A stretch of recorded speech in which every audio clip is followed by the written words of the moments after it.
Rodrigo Mort, Managing Director de Fuse Sports y Entertainment en México, pero con un recorrido, un vasto recorrido en grandes corporaciones, con un pasaje en el propio Real Madrid, en España, con mucho conocimiento de la Liga Mexicana, de la MLS y de lo que ocurre en el mundo del marketing en deportes en general. Rodrigo, muchísimas gracias por esta oportunidad, porque llegas a ilustrarnos un poco a aquellos que creemos que sabemos todo y de repente nos dejas ver de que no sabemos nada, ¿no? Pero bueno, un placer, Rodrigo. Muchísimas gracias por aceptar nuestra invitación. Hola Jorge, muchas gracias. No, gracias por la invitación. Un placer estar aquí para poder platicar de cosas que a veces parecieran que es rocket science, pero la verdad es que está claro y la verdad es que todo el mundo tiene una opinión y la verdad es que muchas son correctas. El mundo de marketing. Estamos junto a Ricardo Mayorga, junto a Elmer Polanco, Rodrigo, Hola y Ricardo, hola Elmer. comencemos. Y comencemos. El mundo del fútbol, que es en lo que nos concentramos nosotros, pero que no te vamos a limitar a ti, que si quieres utilizar otros deportes porque tú te mueves muy bien, por ejemplo en automovilismo, lo puedes hacer para trazar paralelos, ¿no? ¿Verdad? De cómo se mueve dentro de la industria un sector que puede ser el automovilismo, la Fórmula 1, Indianápolis, Fórmula 3, etcétera, etcétera, el fútbol, el baloncesto por otro lado, pero en el fútbol, ¿cuál es la situación del marketing? Y de entrada te hago una pregunta. Con Sí. el marketing de hoy, ¿alcanza para que los equipos sean los más pobres o sean los más ricos que gastan y gastan y gastan? Ya hoy se puede hablar hasta de billones, puedan Ujú. sustentarse sin el apoyo, en algunos casos, de, por ejemplo, Tigres Monterrey en México, América en México, en Europa, Manchester City, Newcastle, Chelsea, puedan sustentarse sin tener ese apoyo?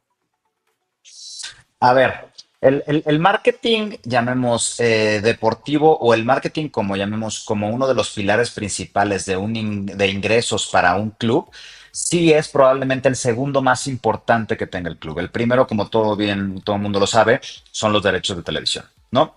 Los derechos de televisión locales, la comercialización de los derechos internacionales, los acuerdos con plataformas de streaming, ¿no? Ahora que está, llamemos, como en boga el tema de Leagues Este Cup y el programa tema de de streaming. MLS y demás. Sí, sí, sí. Ah, O exacto, sea, MLS, MLS, MLS. esos derechos, es decir, existen derechos de televisión tradicionales como los que funcionan en la Liga MX y que tienen ya una bajada a ciertas plataformas OTTs o de streaming también, pero adicionales a los derechos tradicionales de televisión. Pero la verdad es que sí, el marketing o toda la, llamemos, la maquinaria de mercadotecnia que utilizan los clubes para poder generar ingresos para sus, llamemos, instituciones, sí es el segundo ingreso más importante. Evidentemente depende del club porque también puedes tener la parte de venta de jugadores y otro tipo de cosas que te generan ingresos el día del partido, etcétera, ¿no? Pero sí es uno de los ingresos más importantes, pero no alcanza para poder competir ni con los grandes clubes, ni evidentemente para solamente hacer eso con los clubes de media tabla y de tabla baja para poder generar una rentabilidad o para salir en números positivos. O sea, no es así. Y sí hay una correlación directa, sin duda, entre los ingresos por marketing, por merchandising, que es toda la parte de producto, retail, etcétera, por derechos de imagen, que quiere decir que los jugadores, cada actividad que tienen de marketing, tienen que pagar un porcentaje de esa actividad al club, porque el club es parte dueño de los derechos de imagen. No, no, o sea, a los clubes de media tabla y de abajo no les alcanza para poder competir. ¿Por qué? Porque claramente hay dos mecanismos: el ingreso de fuentes externas de dinero a los clubes o al fútbol que tiene que ver con empresas que no tienen nada que ver con el fútbol, como es Manchester City, como es Chelsea, como son todos estos, llamemos, grupos cuyo dinero se genera fuera del fútbol, lo meten al fútbol, generan una inflación, pero tienen, llamemos, una financiación que es muy importante para poder cubrir todos los huecos que dejan la parte de marketing, la parte de día de partido y demás. ¿Qué hacen los clubes chicos? Tienen que sobrevivir con lo que pueden. evidentemente el marketing de un club, yo soy del Villarreal, el marketing de un club como el Villarreal no da para poder traer a un Rodrigo, para poder traer a un Mbappé, para poder traer a este tipo de jugadores que a nivel marketing serían una fuerte de ingresos importantes, a nivel venta de camisetas, venta de derechos de imagen, evidentemente día de partido y demás. ¿Por qué? Porque el dinero que se genera dentro de la economía de un club como el Villarreal, con una empresa como Pamesa que lo soporta detrás, no es lo mismo que una empresa que como las que tienen los clubes ingleses o como las que tienen los clubes de la MLS, incluso los clubes mexicanos, como bien decías, Tigres, que tiene detrás a la cementera ¿no? Y Monterrey que tiene Monterrey a la detrás a cervecería. FEMSA, ¿no? A FEMSA completo, o América que tiene a Televisa, o Chivas que tiene OmniLife. Hay diferentes modelos, club, ¿no? Sociedad privada.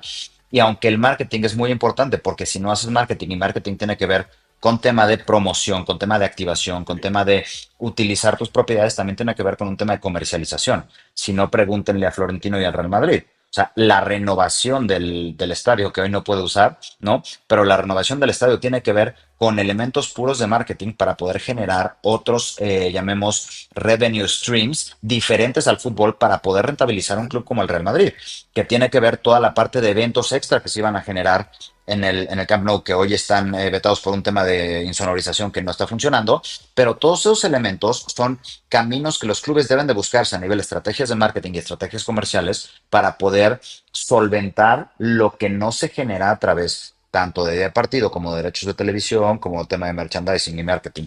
Pero sin duda es uno de los ingresos principales, pero no es suficiente. ¿Qué hace la MLS? O sea, el caso de Miami. Miami tiene, pues, evidentemente, un tema de entradas de día de partido, tiene un tema de venta de merchandising, de jerseys de jugadores, de muchos temas de imagen de los jugadores, pero tiene un acuerdo con Apple TV para poder tener una comisión detrás de los partidos que tiene a nivel conjunto MLS, en donde le toca un porcentaje importante a Miami, pero también le toca al resto de clubes. Allá se maneja de manera diferente. Y al Allá propio acuérdense que la Messi. liga. Sí, claro. Y el acuerdo de Messi es muy, muy puntual y muy importante. Tiene un porcentaje Correcto. de las suscripciones de Apple TV, tiene un porcentaje de las ventas de camisetas de Adidas, tiene un porcentaje de propiedad en una nueva franquicia de la MLS. O sea, es un acuerdo muy, muy, muy puntual. Pero acuérdense que la MLS se maneja como liga centralizada. La MLS controla toda la parte de ingresos, de repartición de derechos, de repartición de patrocinadores, porque tienen patrocinadores centralizados, en este caso, por ejemplo, Adidas. Y la liga española, la liga mexicana, la liga inglesa no funcionan centralizados. Cada uno tiene que ver un poco por sus intereses. ¿Y cuál es tu recomendación en ese caso? ¿Qué es lo mejor? A ver, decirlo mejor depende de cada uno de los clubes. Es decir, yo no te podría decir que la estrategia de marketing del Manchester City, del Manchester United, del Chelsea, del Liverpool, ¿no? Del Atlético de Madrid, etcétera, funcionan para un club como el Oviedo, por ejemplo, para los clubes, para el Nottingham Forest, para los clubes que vienen de abajo, porque no es el mismo fanbase. El fanbase es muy importante porque al final el fanbase que tienes a nivel local y a nivel global son los que te van a consumir todas tus estrategias de marketing, incluidas la parte de producto, la parte de retail, la parte de experiencias. Lo que tienen que hacer es, evidentemente, y no digo que no lo estén haciendo y tampoco estoy tratando de encontrar el hilo negro, pero lo que tienen que hacer es, evidente, vivir en una burbuja en la que no pueden salir, por eso no pueden competir. Por eso no vemos, llamemos, circulación en los campeones, porque los campeones de cada una de las ligas generalmente son los mismos, ¿no? Aunque hay ligas en las que más pueden competir, hay otras en las Sí. que menos. En la liga inglesa pueden competir 6 7 clubes, en la liga española pueden competir 3, en la liga italiana pueden competir, no sé, por ahí 3 o 4, pero el resto pueden aspirar a ir a Europa. Es que la meta es ir a Exacto. Europa, o, sea, o Pero, salvarse del pero a descenso, ver, a ver, porque el a dinero ver, no alcanza. está bien, pero mi pregunta iba concentrado.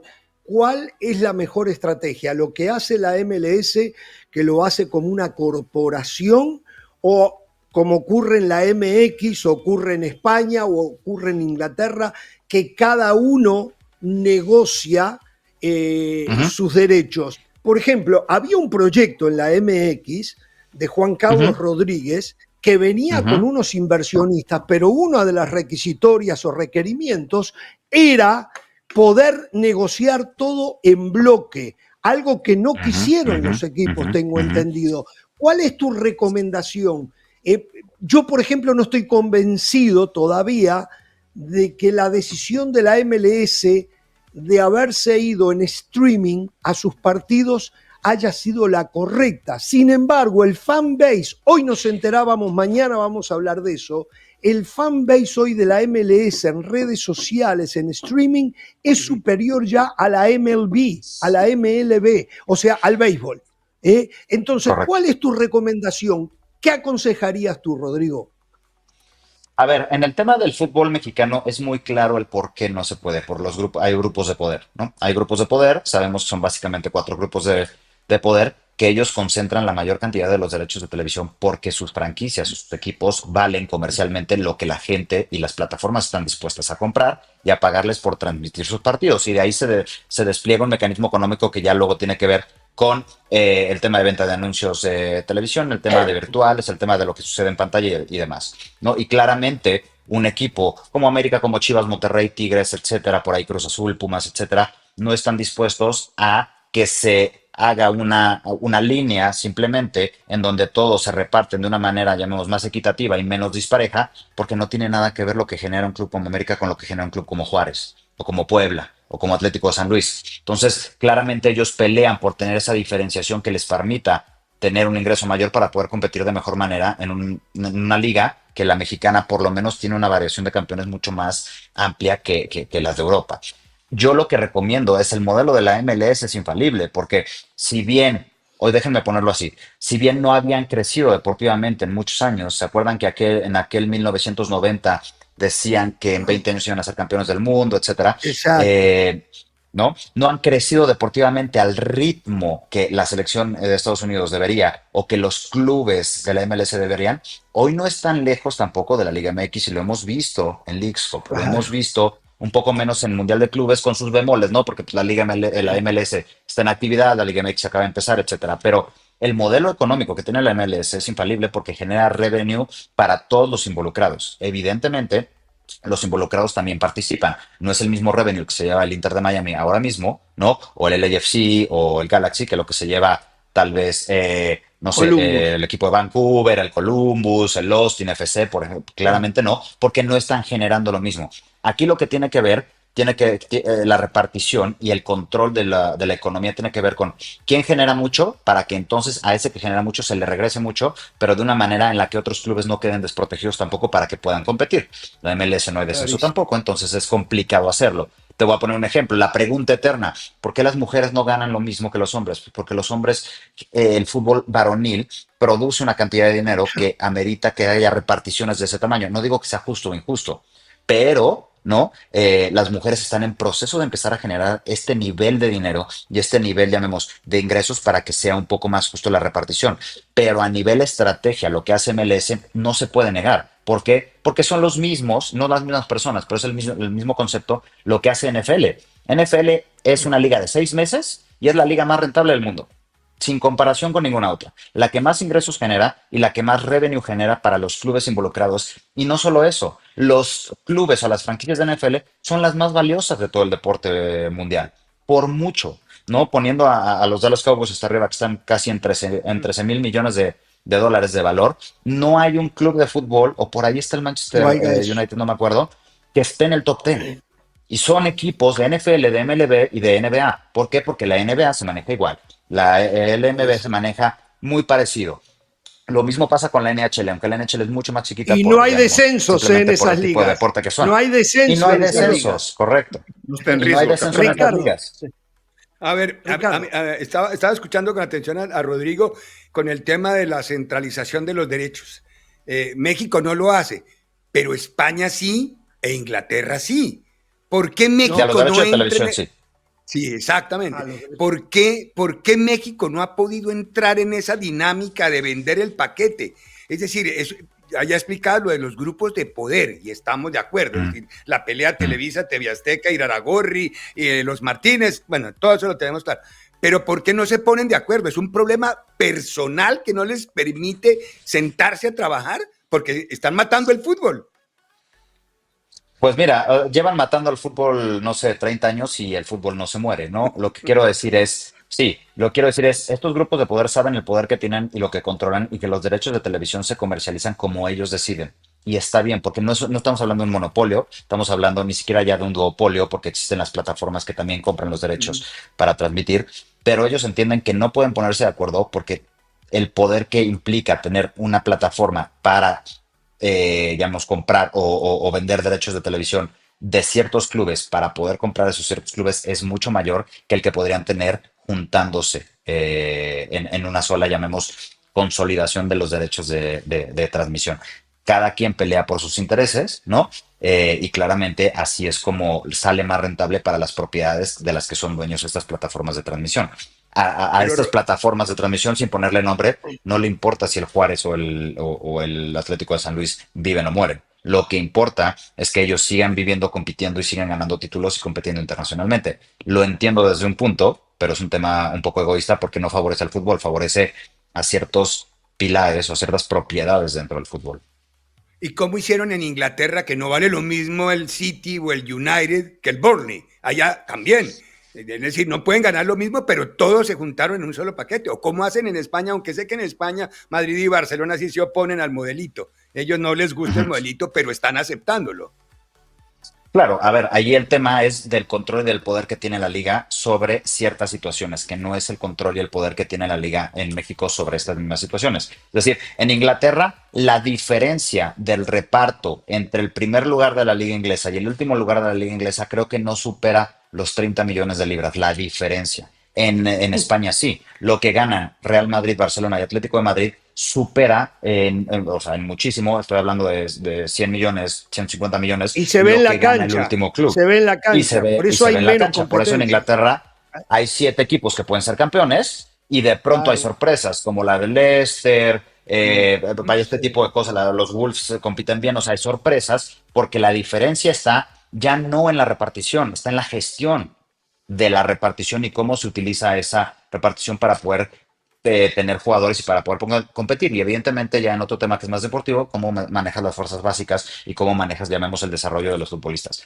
Pero hablando específicamente de los derechos, son los únicos derechos centralizados en Europa, porque toda la liga no tiene el mismo patrocinador de jerseys, por ejemplo. Todos son diferentes o cada un equipo escoge, ¿no? Entonces hay unas por las que ganas y otras por las que pierdes, que es, a ver, se comercializan los derechos de televisión de manera conjunta y me toca menos de lo que me podría tocar, pero individualmente yo puedo comercializar mi propiedad con el que se me dé la gana. Sean marcas competidoras de la liga, sean marcas que no tienen que ver con los otros equipos. Y en México pasa un poco lo mismo, si bien los derechos de transmisión no se ponen de acuerdo y no se centralizan porque cada quien pelea por sus intereses. Y aquí hay grupos de broadcasters que tienen propiedades de fútbol, ¿no? El Algo que no resto se de ve en derechos, otros cada uno lados. pelea por ellos. Algo que no Algo se ve en que no otros se ve lados en como otros en lados, Estados ¿no? Lo Unidos. que pasa en México, que grupos de broadcasters sean propietarios de equipos, yo no sé si hay en otro lado. Del recorrido No. mental que hago, yo no encuentro ningún caso, como pasa en México. Es el caso, por ejemplo, de Liberty Media. Liberty Media es el derecho, tiene los derechos de la Fórmula Uno, pero en el caso de Sí, La Fórmula Uno es un deporte privado. Es un Claro. deporte privado, es una propiedad cerrada, privada, en donde tampoco hay descensos ni ascensos, desaparecen equipos y llegan equipos, pero es una propiedad privada que ellos compraron, que ellos comercializan y que no se había comercializado antes con Bernie Ecclestone, como se comercializa con Liberty Media. Y claro. es un grupo de medios propietario de una, llamemos, competencia privada, que sí está vinculada al resto de competencias, Fórmula 2, Fórmula 3, etcétera, pero que es una competencia privada cerrada y que ellos deciden cómo se comercializa, a dónde va, ellos deciden el precio de los derechos, a quién se lo venden y ya la estructura deportiva funciona como debería de funcionar, ¿no? Con las escuderías, con las marcas comerciales que entran por cada una de las Claro. escuderías con su diferenciación, pero es un grupo cerrado. El fútbol no es cerrado, el fútbol es, llamemos de alguna manera, es público, porque existe y ha existido así siempre, tanto en España como en Inglaterra, como en Italia, como en todos otros lados.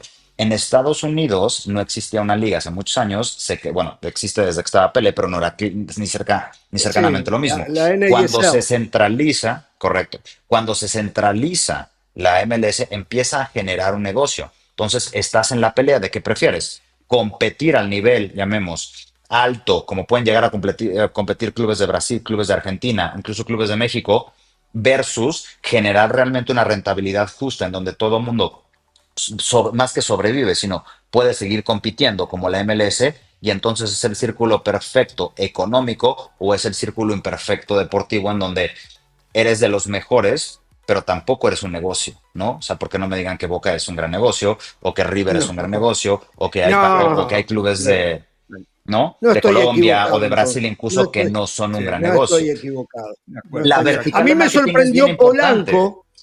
Ayer me Ujú. sorprende Elmer Polanco que me dice, escucha esto, Rodrigo, y ahora lo pueden seguir, Elmer, tú con Rodrigo. En El Salvador, él es salvadoreño, los clubes Ujú. ganan plata. Yo me quedé frío. En mi país, yo sé que es un país chiquito con 3,5 millones de habitantes, los clubes ya no quieren usar la localía, ser locales, porque abrir la cancha, el estadio, les genera pérdida. Van a Ujú. pérdida. Sin Qué embargo, me irónico. decía Polanco que en El Salvador, no El- sé cómo lo hacen, pero los clubes Sí. ganan plata. Lo dejo, Polanco.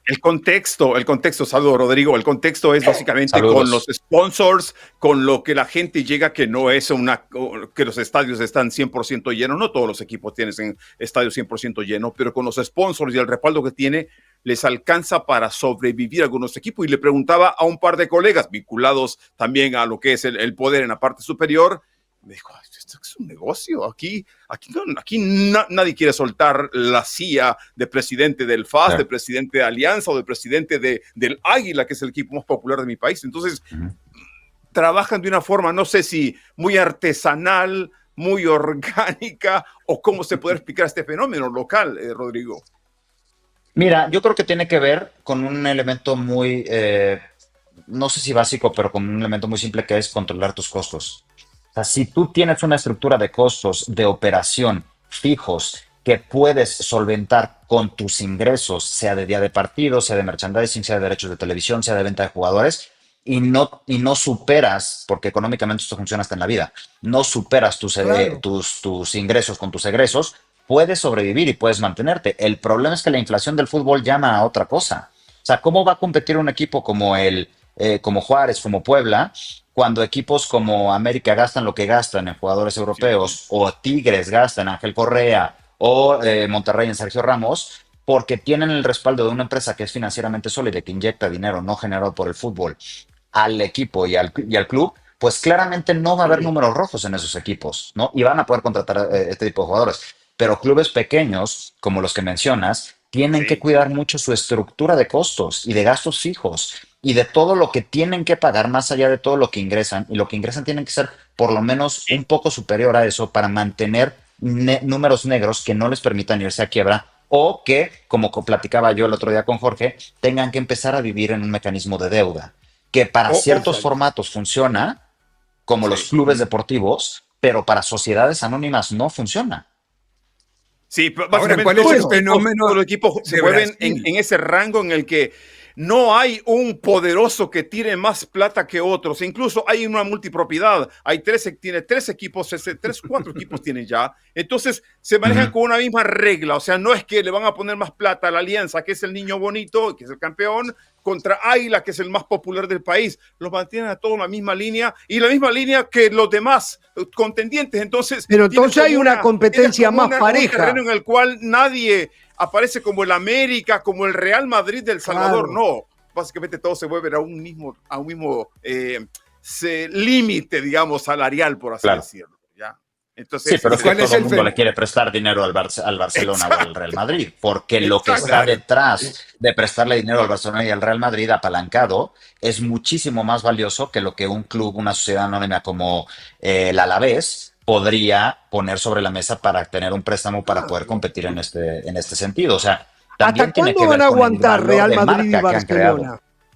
¿Hasta cuándo van a aguantar Real Madrid y Barcelona compitiendo de esa manera ante estos monstruos que han venido con bancos detrás, bueno, con estados detrás de ello?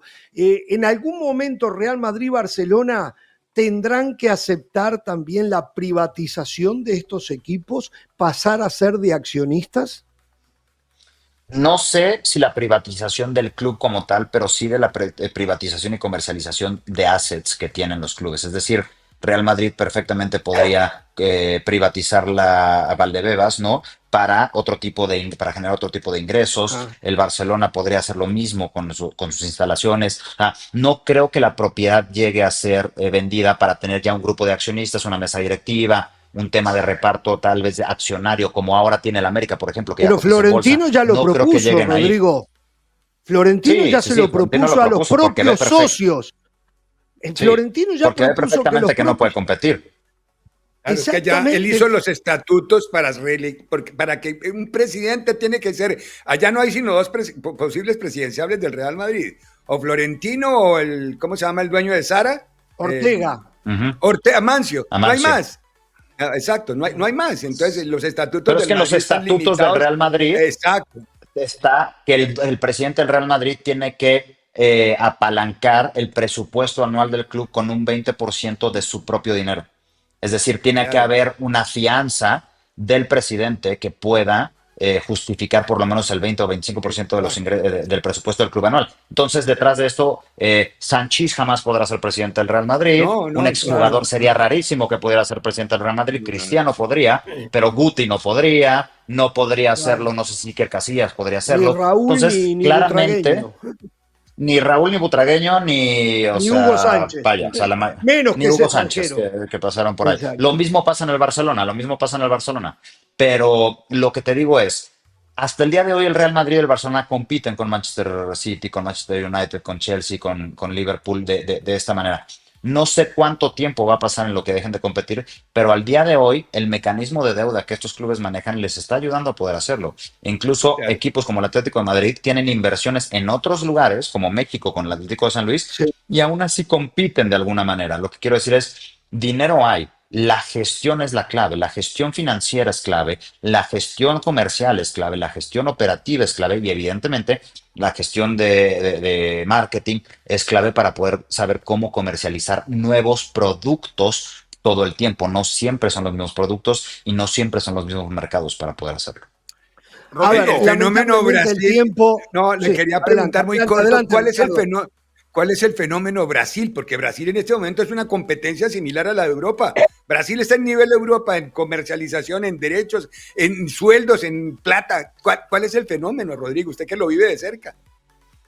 A ver, el fenómeno tiene que ver con entender el control de gastos fijos, de ingresos y egresos y poder saber que si bien pueden repatriar jugadores como Neymar o pueden repatriar jugadores como Marcelo o como Ronaldinho, los repatrian dentro de una estructura económica que haga sentido. No tiran la casa por la ventana por tener un tema mediático y por tener un tema de cobertura y por tener un tema de portadas más allá del tema deportivo. Por eso, no la mayoría de los jugadores que se retiran no acaban regresando a Brasil, solo en algunos casos. Ahora, el Brasil es un continente diferente, o sea, los consumidores brasileños son consumidores diferentes que tienen hábitos diferentes que cambian todo el tiempo y que tienen una importancia muy importante en el mecanismo económico del fútbol que es mucho más grande a nivel consumo y a nivel aficionados que los que tienen en otros países. Y además, el volumen de brasileños que consumen el fútbol Sí, está muy por encima del volumen de ingleses, el volumen de españoles a nivel individual, a nivel Sí. país, que consumen el fútbol. Y si a eso le sumas la comercialización de los derechos de Brasil en Estados Unidos, en México, en partes de Europa, etcétera, pues te genera un mecanismo económico, llamemos, virtuoso y rentable, en donde tus fijos no superan tus ingresos para poder realmente competir. Y además, si tú puedes traer a un jugador como Neymar al fútbol brasileño de regreso, abajo, en las fuerzas básicas y en la calle, nacen otros 4 Neymares que juegan en los otros 4 equipos importantes y pueden competir deportivamente. Si no, vean el 6-0 que le metieron al Santos el otro día. Neymar no hace la Exacto, diferencia, ¿no? Entonces, tiene exacto. que ver con entender que también Brasil es el mayor exportador de futbolistas del mundo y eso tiene que ver en cómo la economía de sus clubes y de su fútbol se mantienen porque no venden muy caro, pero venden mucho volumen. Y a veces el volumen es como una empresa. O sea, es como Sara. Sara no vende caro, Claro. claro. Sara vende volumen. Y Sara compite por ser una de las empresas, o Grupo Inditex compite por ser una de las empresas más grandes del mundo porque vende volumen. El fútbol brasileño funciona como Inditex, vende volumen y controla sus egresos y sus ingresos. Bueno, a ver, es, hay muchísimo tema y creo que esta será la primera de algunas más, Rodrigo, porque Ojalá. cuéntame un poco, ¿qué hace Fuse Sports and Entertainment? Puntualmente, a ver, ¿cuál es el negocio de ustedes? Mira, Fuse es una agencia de Sports and Entertainment global con muchísimos años en el mercado. De hecho, el headquarters está en Inglaterra. Y nosotros hacemos muchas cosas. Hacemos activaciones, experiencias, happenings para marcas. Manejamos los derechos que marcas tienen por haber comprado alguna propiedad deportiva, como por ejemplo la Federación Mexicana de Fútbol, la Liga MX, algún club. Manejamos productos de los right holders y los acercamos a las marcas que quieren convertirse en parte de algún grupo, de algún, llamemos, pilar deportivo, como la Liga Mexicana de Béisbol, la misma Liga MX, Liga de Básquetbol, y generamos llamemos, este manejo de los derechos de los clientes y los derechos de los dueños de los derechos para poder generar un común acuerdo en donde se firman patrocinios deportivos, en donde se generan activaciones, donde se generan muchas cosas. También hacemos consultoría deportiva para tanto las marcas que tienen derechos y que no saben cómo utilizarlos porque la mayoría de las marcas no lo saben y generan un contrato con beneficios que al final no se acaba descargando. Nosotros hacemos que rentabilicen esos beneficios.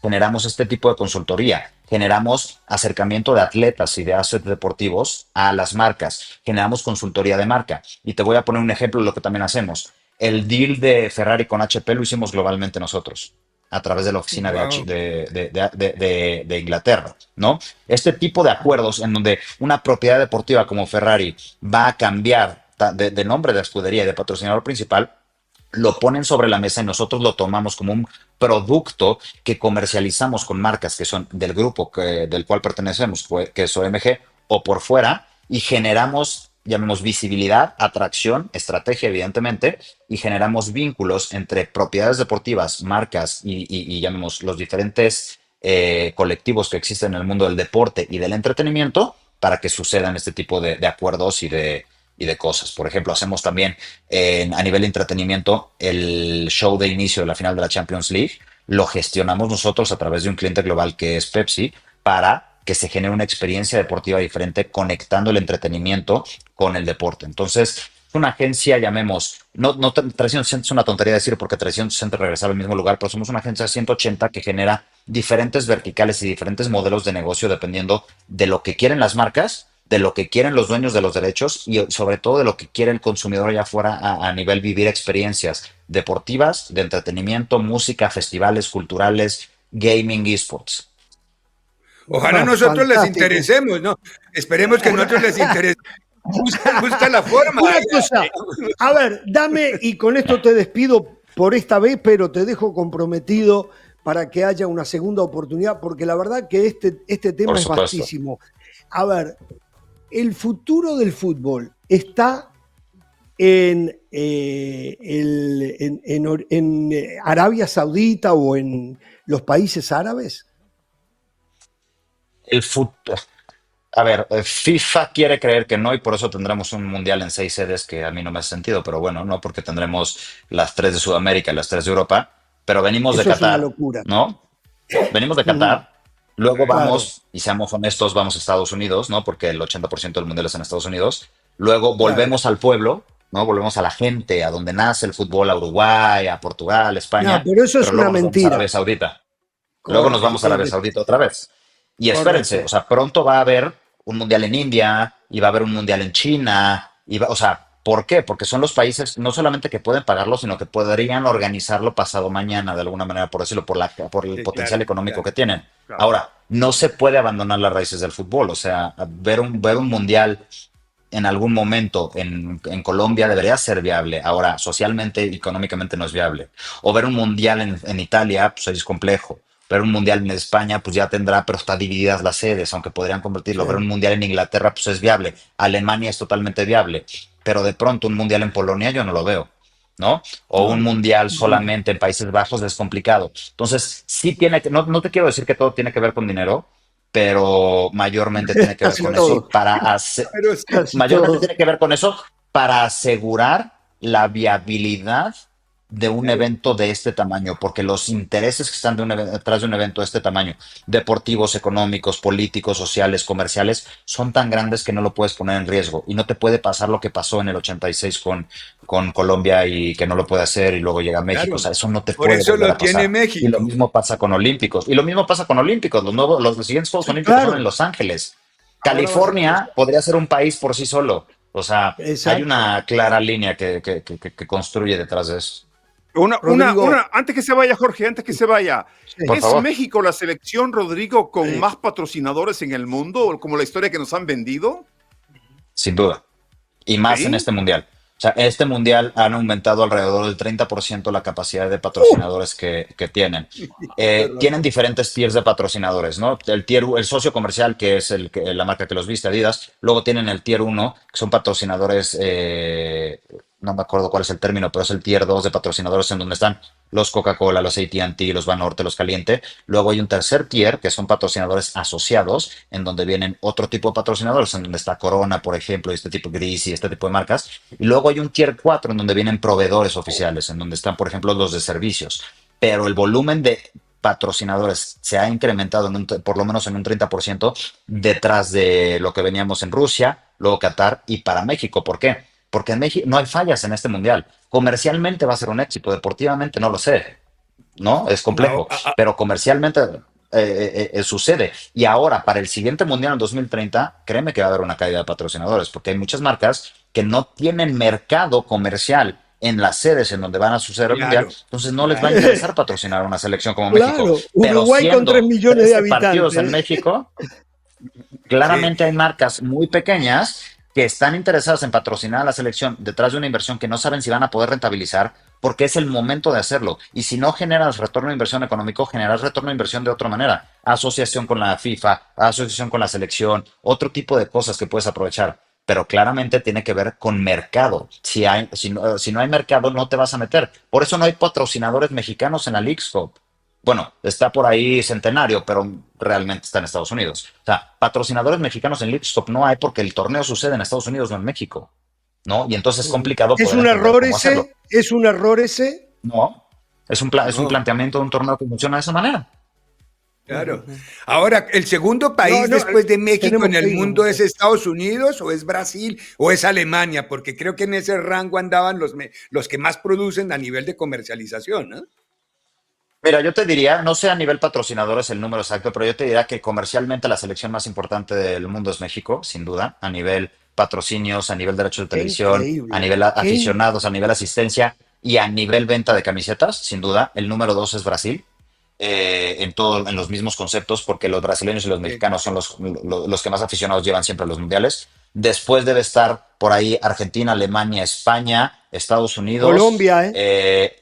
Inglaterra, ¿no? uf, Inglaterra, y luego en un tier, y por mercado probablemente esté Japón, probablemente esté China, que no va a los mundiales, pero probablemente esté ahí. Y ya luego viene, llamemos el tier 2 o el tier 3 de patrocinios, en donde está Colombia, en donde está Uruguay, en donde está No, Venezuela está un poco más abajo, pero en donde están Portugal, en donde están estas selecciones que por mercado no son tan relevantes. Y por mercado me refiero no solo al territorio, me refiero al mercado mundial, al mercado sí, claro. internacional. O sea, México es mercado internacional, España lo es, Correcto. Argentina lo es, Estados Unidos lo es. Entonces tiene que ver con esto, pero México está, no quiero decirte muy por encima del segundo lugar, pero sin duda es top 5 a nivel comercial los derechos de la selección nacional en todos sus, llamemos, verticales de negocio y sus revenue streams. Rodrigo, la seguimos en cualquier Notable. momento, te vuelvo a golpear la puerta porque este es un tema apasionante y para que la gente entienda mucho más qué es lo que pasa y los por qué de lo que pasa y las Por percepciones que supuesto. hay, a veces sin tener un sustento, incluidos nosotros, que repito, opinamos desde la ignorancia solamente a través de nuestro razonamiento que hacemos. Por lo que veo no estamos tan lejos, pero bueno, tú eres un No. especialista en esto y vamos a tener Claro. que recurrir a ti de nuevo, ¿eh? No, encantado de volver cuando ustedes me inviten. Solo cierro con un dato para que veamos Sí. realmente el efecto del marketing en los clubes de fútbol. El único patrocinio que se ha pagado o el único no patrocinio, la única inversión en un jugador, en la compra de un jugador que se ha pagado en camisetas, ¿no? En venta de camisetas, porque ese también es un Qué mito, o tema. sea, venta de camisetas no paga lo que cuesta un jugador. El Esa era único que se otra ha de mis pagado, preguntas. Sí, el único que se ha pagado por venta de camisetas Messi. es la compra de David Beckham. No, porque Ah, acuérdate que Beckham. Messi es costo cero. Messi es costo cero, Sí, porque a Messi no sí. lo compraron. Messi empieza en Ah, el claro, Barcelona. claro. Ronaldo Beckham es costo sí, 100 porque fueron 100 millones de dólares, de euros. claro. Beckham, y justo lo platicamos el otro día, después del pico de inflación de Figo y de Zidane, 70 millones de euros, el Sí, siguiente fichaje bomba fue Ronaldo, que costó 24. sí. Y el siguiente fue Beckham, que costó 25. O sea, bajaron y se mantuvieron en una lógica normal. Y por el tema comercial y el atractivo comercial de lo que era la marca David Beckham, es probablemente el único patrocinio que sea, el único compra de jugador que se ha pagado en venta de camisetas. El resto Te hago no. esta Ni pregunta, te hago esta Cristiano, nadie. pregunta. ¿Cuánta plata promedio, más o menos, cuánto dinero le queda a un equipo por cada camiseta que se vende? Y si lo podemos llevar a dólar, sería fantástico. Porque dicen, no, vale 140, 150 dólares la camiseta. De eso, ¿cuánto le llega al equipo? Por ejemplo, al Real Madrid. Mira, yo te podría decir que imaginemos que una playera del Real Madrid cuesta 100 euros, ¿no? De esos 100 euros, evidentemente hay muchas partes involucradas en que eso cueste 100 euros, ¿no? Porque tienes que pagar la maquila, la producción, la distribución, la puesta en venta, incluso la puesta en venta en canales que no son tuyos. Por ejemplo, pues no solo la tienda del Real Madrid vende, la tienda del Real Madrid es Adidas, sino que también vende en Europa, por ejemplo, el Corte Inglés o Football Sí, Emotion o este tipo de plataformas. En México, Liverpool, Martí, este tipo de cosas. Pero yo te diría que alrededor de un 25% es para el club y el resto es para la marca. Ahora, eso si lo cuentas a nivel venta en retail de camisetas, pero también tienes un porcentaje de derechos por haber vendido esas camisetas, es decir, se llaman regalías. Las regalías por la ah, venta de esa camiseta son mucho más altas que lo que tú te podrías llevar por la venta unitaria de esas camisetas. Es decir, no sé, Tigres, por ejemplo, que es un club que vende 250,000 camisetas, 300,000 camisetas al año. Su poder de venta de regalías por el volumen total de camisetas es muchísimo más poderoso que que el porcentaje unitario en pedazos por venta de camisetas. Abrazo, Rodrigo, muchísimas gracias. Recibimos una clase de marketing. Te notable, reitero, notable. vamos a recurrir a ti de nuevo. Muchísimas gracias. No expide Encantado de estar aquí. certificado, Rodrigo, que nos certifique. Todavía no. Esperemos que pronto. Les mando un Un abrazo a los tres. abrazo. Un gusto platicar con Saludos, ustedes. saludos, Rodrigo. Igualmente, Rodrigo. Rodrigo Mort, entonces, Managing Director de Fuse Sports y Entertainment en México, una empresa global que se dedica a esto.